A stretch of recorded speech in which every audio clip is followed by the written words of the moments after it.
The intelligence report trembled in his hand. Lieutenant Commander Saburo Sakai's one good eye, the other lost to American gunners a year earlier, scanned the words one more time. Around him, veteran pilots leaned in, waiting. Then he did something unexpected. He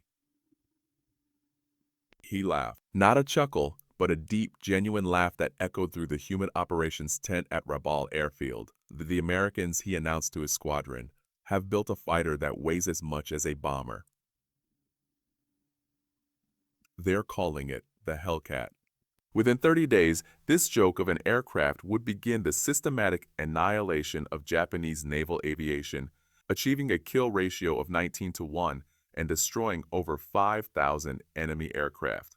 The pilots laughing in that tent had no idea they were reading their own death sentences. September 1st, 1943, Rabaul Airfield, New Britain.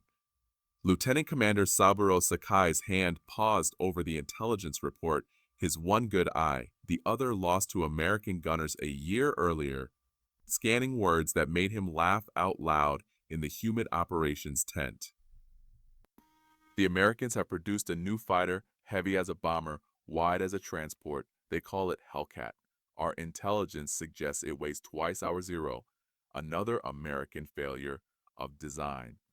Through the tent flaps, he could see his squadron's A6M Zeros lined up on the pierced steel planking, sleek, nimble, and deadly. For 2 years, these aircraft had dominated Pacific skies, and British Hurricanes, American P-40s, and Dutch Brewster Buffaloes had all fallen before the Zero's guns. The Americans' latest attempt, this bloated Hellcat, would be no different. What Sakai didn't know, what none of the Japanese naval aviators gathering for their morning briefing knew, was that in exactly 30 days, this failure would begin the systematic annihilation of Japanese naval aviation.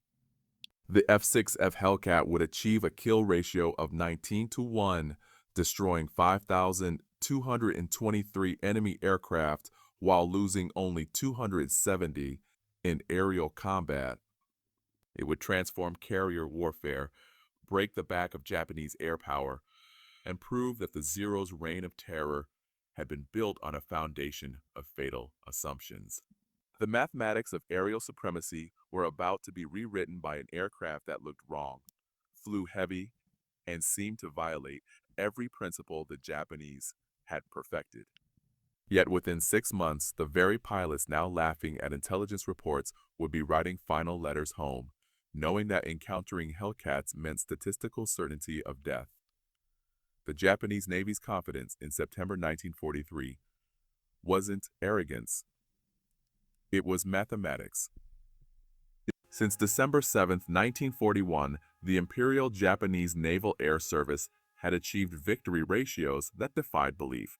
At Pearl Harbor, they lost 29 aircraft while destroying 347. In the Philippines, 7 losses against 103 destroyed. Over Darwin, 2 losses versus 30. The British Far East Fleet's air arm was annihilated. The Dutch East Indies Air Force was eliminated in days. At the center of this dominance flew the Mitsubishi A6M0, an aircraft that had rewritten the rules of fighter design. When captured examples were tested by American engineers in 1942, they initially refused to believe the performance figures. A fighter with the range of a bomber, the maneuverability of a biplane, and the firepower to destroy anything it caught seemed impossible. Warrant Officer Hiroyoshi Nikusawa, who would become Japan's ace of aces with 87 confirmed kills, described the Zero in his recovered diary. Flying the Zero is like wearing wings. The aircraft responds to thought, not just control input. American planes fly like trucks, powerful but clumsy. They build fighters like they build cars, heavy, overbuilt, wasteful. The Zero achieved its miraculous performance through revolutionary design philosophy. Extra super duralumin, a classified aluminum alloy, created a structure 30% lighter than comparable American designs. When the Zeros opened fire at maximum range, hoping for lucky hits. The Hellcats simply absorbed the punishment. The Hellcat's armor included 212 pounds of plate protecting the pilot, 110 pounds around the oil system, and self-sealing tanks that could take dozens of hits. As the Zeros exhausted their ammunition in diving passes, the Hellcats executed their counterattack. Instead of turning to dogfight, they used their weight as a weapon. Climbing at full power, they reached altitudes where the Zero's engine struggled for oxygen. At 25,000 feet, the Hellcat was still producing 1650 horsepower. The Zero was down to 900. They came down on us like hawks on sparrows, Shiga wrote. Their weight gave them speed we couldn't match. They would dive, fire those 6 terrible guns, then climb away before we could react. 8 Zeros were shot down. No Hellcats were lost. November 11th, 1943, Rabaul. The assembled pilots of the 204th Air Group listened as Lieutenant Commander Takeo Tanamizu briefed them on American tactics. Tanamizu, with 32 victories, was one of the few pilots who had survived multiple encounters with Hellcats. Forget everything you know about air combat, he told them. The Americans have changed the rules. They no longer fight our fight. They fight like executioners, not warriors. Tanamizu explained what Japanese pilots were slowly, fatally learning. The Hellcat wasn't designed to outturn the Zero. It was designed to never need to. Using a combat doctrine called energy fighting, Hellcat pilots maintained speed and altitude, converting potential energy to kinetic energy and slashing attacks that gave Zero pilots no chance to use their superior maneuverability. They work in pairs, Tanamizu continued. One high, one low. While you engage one, the other is already diving on you. Their radios, which we laughed at for adding weight, let them coordinate perfectly. We fly as individual samurai. They fight as a machine. December 1943. Truck, Lagoon. Commander Mitsuo Fuchida, who had led the Pearl Harbor attack, now served as Air Operations Officer for the combined fleet. His inspection of damaged Zeros returning from encounters with Hellcats revealed the growing technology gap. The disparity in firepower was mathematical. The Hellcat's 6 Browning M2 machine guns fired 750 rounds per minute each, 4,500 rounds per minute total. Each .50 caliber bullet weighed 46 grams and traveled at 2,900 feet per second, delivering 3,500 foot-pounds of energy. The Zero's two 7.7 Deme machine guns fired projectiles weighing 11 grams at 2,300 feet per second, 750 foot-pounds of energy. More disturbing were the reports of American radar-guided fighter direction. While Japanese pilots still relied on eyesight to spot enemies, Hellcat pilots were guided to their targets by shipboard radar controllers who could see Japanese aircraft from 50 miles away. Lieutenant Sadamu Komachi described his first radar directed interception. We were climbing through clouds when they hit us. No warning, no visual contact. Hellcats diving from above, exactly on our heading, perfectly positioned. They knew where we were, our altitude, our course. We were blind men fighting those who could see in the dark. January 1944. The Japanese pilot crisis was becoming catastrophic. The pre-war Imperial Navy pilot training program had been the world's most demanding. Training took 3 years, with pilots entering combat with 700 flight hours. Army pilots received 500 hours minimum. They were artists of aerial combat, trained in aerobatics, gunnery, and the spiritual philosophy of air fighting. By early 1944, Japanese naval pilots were entering combat with 300 hours of flight time. Army pilots with 200. Fuel shortages meant most training was done in gliders. Gunnery practice was limited to 50 rounds per pilot. Formation flying, instrument flight, and radio procedures were all eliminated to rush pilots to the front. Meanwhile, American pilots were arriving with 300 hours minimum, including 50 hours in type. They had fired thousands of practice rounds, practiced carrier landings until they were automatic, and learned energy tactics in safety over Texas airfields. Lieutenant Commander Yoshihiro Hashimoto, training officer at Kasumagura Naval Air Station, wrote in his final report, "We are sending children to fight professionals." Yesterday, Ensign Yamamoto arrived at the front. He had never fired his guns in flight. "We have no ammunition," Erenshan. He had never flown at night. "We have no fuel for such training." He lasted 7 minutes in his first combat, October 12th to 16th, 1944, the Battle of Formosa. Vice Admiral Shigeru Fukudome, commander of the 2nd Air Fleet, committed everything to stop the American carrier raids on Formosa. Over 700 aircraft, including the last trained pilots from the Homeland Training Squadrons. The Japanese claimed spectacular victory. 26 carriers and battleships sunk, 300 aircraft destroyed. The reality, discovered only after pilots returned and gun camera footage was developed, was catastrophic. Actual American losses: 89 aircraft. Japanese losses: 329 aircraft and almost every experienced pilot. Lieutenant Sadaki Akamatsu, one of the few surviving veterans, described the slaughter in his memoirs. "The Hellcats were waiting at every altitude. As we climbed, they were above us. As we dove, they were below. They had divided the sky into grids, each section covered by a division. It was not combat. It was systematic extermination." June 19, 1944, the Philippine Sea. The Japanese Navy committed its reconstituted carrier force to Operation Echo, the decisive battle that would destroy American carrier power in the Pacific. 9 carriers, 450 aircraft, their best remaining pilots. Against them, Task Force 58 with 15 carriers and 956 aircraft, 450 of them F6F Hellcats. Admiral Gizaburo Ozawa launched his strikes in 4 waves, confident that Japanese pilot skill and the Zero's range advantage would prevail. The first wave of 69 aircraft launched at 830. American radar detected them at 150 miles. Hellcats were vectored for interception with perfect positioning. Altitude advantage, sun at their backs, approaching from the Japanese blind spots.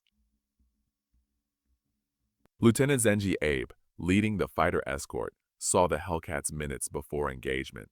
They were stacked from 20,000 to 30,000 feet, at least 60 of them, waiting like a steel curtain. We were at 18,000 feet. Every advantage was theirs. The engagement lasted 12 minutes. Of 69 Japanese aircraft, 42 were shot down. Commander David McCampbell, CAG of Air Group 15, shot down 7 aircraft in that single engagement. His wingman, Lieutenant Roy Rushing, got 6. "The Zeros tried to turn with us," McCampbell reported. "We simply refused. We'd make a high-side run, shoot one down, zoom climb back to altitude. They'd try to follow, stall out, and another Hellcat would pick them off." By day's end, the Japanese had lost 346 carrier aircraft plus 50 land-based aircraft. American losses: 30 aircraft from all causes. American pilots in their ready rooms that evening coined the term turkey shoot. The enemy aircraft had been as helpless as game birds. October 24th, 1944, the Battle of Lake Gulf. Commander David McCampbell would set his single mission record during this battle. Leading 7 Hellcats from Essex, he intercepted a force of 60 Japanese aircraft heading for the American fleet.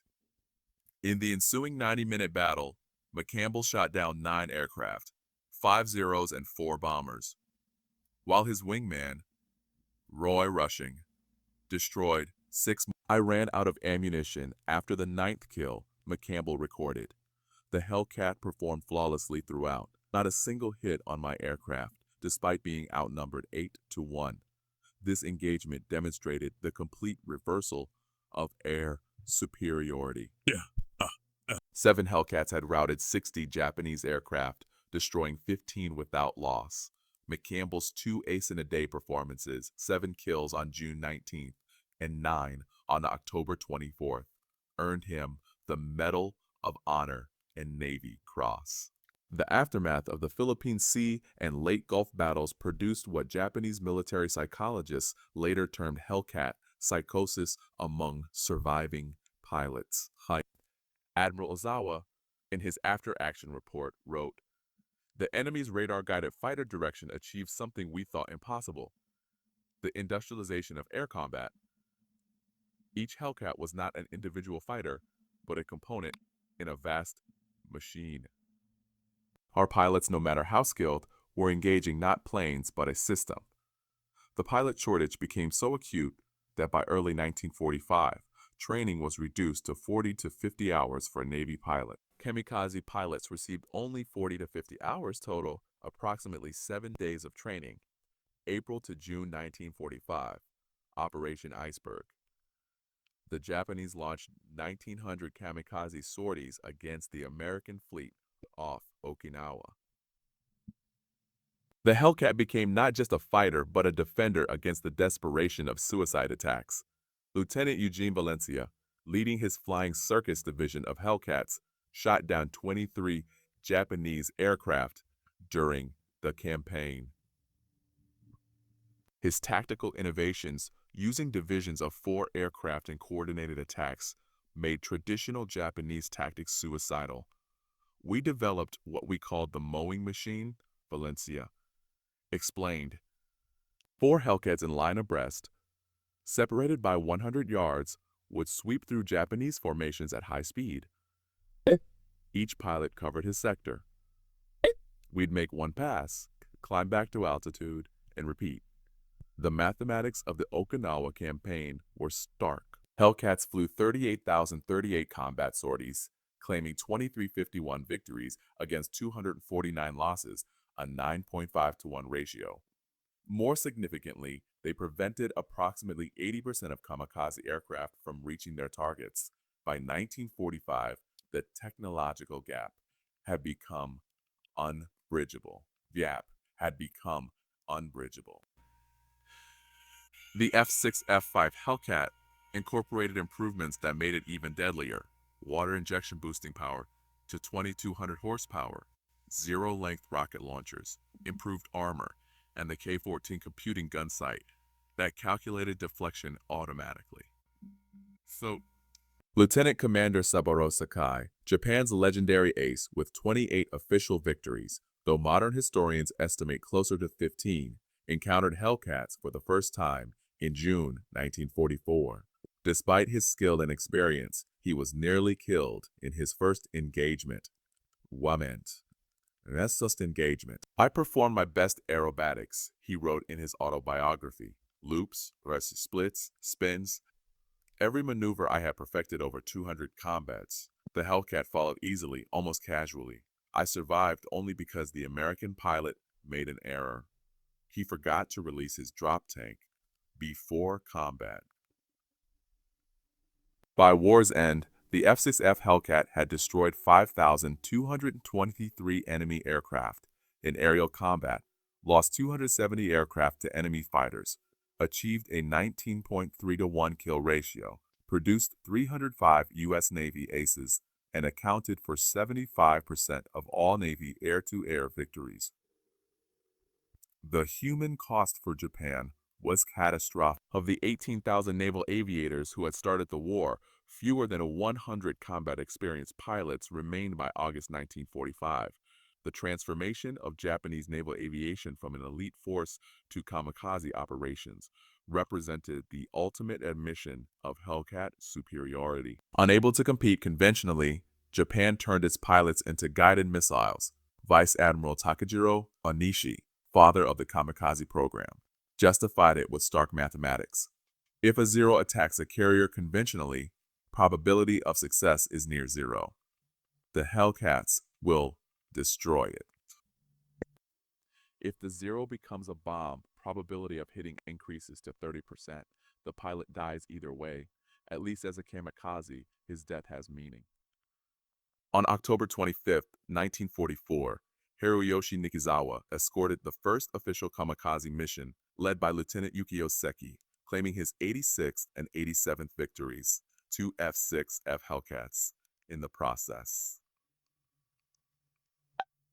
The next day, October 26, 1944, Nichizawa died as a passenger aboard a transport shot down by Hellcats from Verstatsu.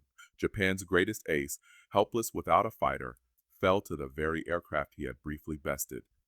August 15, 1945, Emperor Hirohito's surrender broadcast. At Atsugi Airfield, Captain Minoru Genda, who had dismissed the Hellcat as weight over finesse, listened to the Emperor's words. Around him sat the remnants of Japanese naval aviation. Teenage pilots with 40 hours of flight time, aircraft cobbled empty from spare parts, empty fuel tanks. That same day, Ensign Clarence Moore of VF-31, flying from USS Belleau Wood, shot down a Yokosuka D-4 wide-duty dive bomber after 2:00 p.m., the last aerial victory of World War II. The Japanese pilot, apparently unaware of the surrender, was approaching the American fleet when Moore intercepted him. 2 short bursts from the Hellcat's 6 guns ended the Pacific Air War. September 1945, Atsugi Airfield. The first American aircraft to land after the surrender were 12 F6F Hellcats from Yorktown. Japanese pilots, mechanics, and ground crew lined the runway to see their tormentor up close. American pilot Lieutenant Robert Vaz, an ace with 19 victories, demonstrated the Hellcat's capabilities to Japanese pilots. His casual aerobatics, loops, rolls, and climbs that would have torn a Zero apart left them speechless. You have to understand, Vaz told them through an interpreter, this isn't even pushing it. In combat with water injection, it's 20% more powerful. The plane is stressed for 13 Gs. I've never managed to break one. Japanese engineers studying captured Hellcats after the war discovered the true extent of American industrial superiority. The Pratt & Whitney R2800 engine contained 2804 precision machine parts, each interchangeable with any other R28 other R2800 engine. The Nakajima Saki required hand-fitting of components. No 2 engines were exactly alike. Professor Jiro Horikoshi, designer of the Zero, studied the Hellcat extensively after the war. His conclusion was devastating. We designed an aircraft for 1941. They designed an aircraft system for 1945. While we were perfecting the sword, they were building the industrial age. Grumman's production of the Hellcat itself became a weapon. The Bethpage, New York factory operated 24 hours a day, 7 days a week. At peak production, a new Hellcat rolled off the assembly line every 60 minutes. The company produced 12,275 Hellcats in 30 months, a feat the Japanese couldn't comprehend. In 1944, Japan produced 5,100 fighters of all types. America produced 35,000 fighters that year alone. The production system included innovations that seemed impossible to Japanese observers. Workers using color-coded instructions to assemble complex components. Shifts operating around the clock. Quality maintained despite speed. The Hellcat didn't just win battles. It revolutionized naval warfare. Pre-war doctrine assumed carriers were vulnerable platforms that needed to strike first to survive. The Hellcat inverted this. Carriers became fortresses that could absorb and repel any air attack. Admiral Mark Mitcher, commander of Task Force 58, understood this transformation. With the Hellcat, we don't need to find them first. Let them come. The F6F will destroy them at our convenience. This confidence allowed unprecedented offensive operations. American carriers could park off enemy coastlines for weeks, their Hellcat umbrellas making them essentially invulnerable to air attack. Beyond technology, the Hellcat represented a cultural philosophy that invalidated Japanese military doctrine. The samurai tradition emphasized individual excellence, spiritual strength, and acceptance of death. The Hellcat embodied systematic efficiency, material superiority, and preservation of life. This philosophical gulf meant Japanese pilots couldn't adapt to Hellcat tactics even when they understood them. The concept of refusing combat when disadvantaged, fundamental to Hellcat doctrine, was literally unthinkable to Japanese pilots trained in Bushido. In 1962, the United States Navy held a symposium on Pacific War aviation. American and Japanese veterans gathered to discuss the conflict with historical perspective. Captain David McCampbell, the Navy's ace of aces with 34 victories, stated simply, "The Hellcat won the Pacific Air War. Period. It destroyed Japanese aviation and made our victory inevitable." Quote, Commander Saburo Sakai responded, "The Zero was a superior fighter. The Hellcat was a superior weapon system. We never understood the difference until too late. We brought swords to a gunfight and wondered why we lost." The Hellcat's dominance can be reduced to simple mathematics that tell a profound story. Kill ratio, 19 to 1 overall, 13 to 1 specifically against Zeros. Hellcats produced 12,275 in 30 months. Zeros produced 1943 to 1945. Approximately 6,000. American pilots trained on Hellcats, over 5,000. Japanese pilots remaining by August 1945. Fewer than 100 combat capable. Admiral Jizaburo Ozawa, who had commanded the Japanese fleet at Philippine Sea, provided perhaps the most honest assessment. "We laughed at the Hellcat because we didn't understand it represented not just an aircraft, but an entire civilization's approach to war. By the time we stopped laughing, our air forces had ceased to exist." Lieutenant Commander Saburo Sakai lived until 2000. In his final interview, he was asked about the Hellcat. His response captured the totality of its dominance. "The Zero made Japan a great naval power. The Hellcat made Japan realize it was never as great as it believed. We thought we were samurai. The Hellcat showed us we were just men with outdated weapons facing the future. Every Japanese pilot who survived the war survived because a Hellcat pilot chose to let them live. That is the ultimate defeat. Existing at your enemy's discretion." The F6F Hellcat entered service weighing twice what the Zero weighed, carrying armor the Zero didn't have, powered by an engine the Japanese couldn't build, armed with weapons they couldn't match, guided by radars they couldn't detect, flown by pilots they couldn't equal in training, and produced in numbers they couldn't comprehend. Japanese pilots had laughed at it because they didn't understand that every extra pound represented not weakness, but the strength of an industrial democracy that could afford to protect its warriors. By the time they understood, their laughter had turned to last letters home, their mockery to kamikaze missions, their confidence to complete collapse. The Hellcat hadn't just defeated the Zero, it had destroyed an entire philosophy of warfare, proving that in modern combat, the nation that could build the better system would destroy the nation that could only build better warriors. The Japanese pilots had laughed at the F6F Hellcat. The Hellcat had the last laugh it always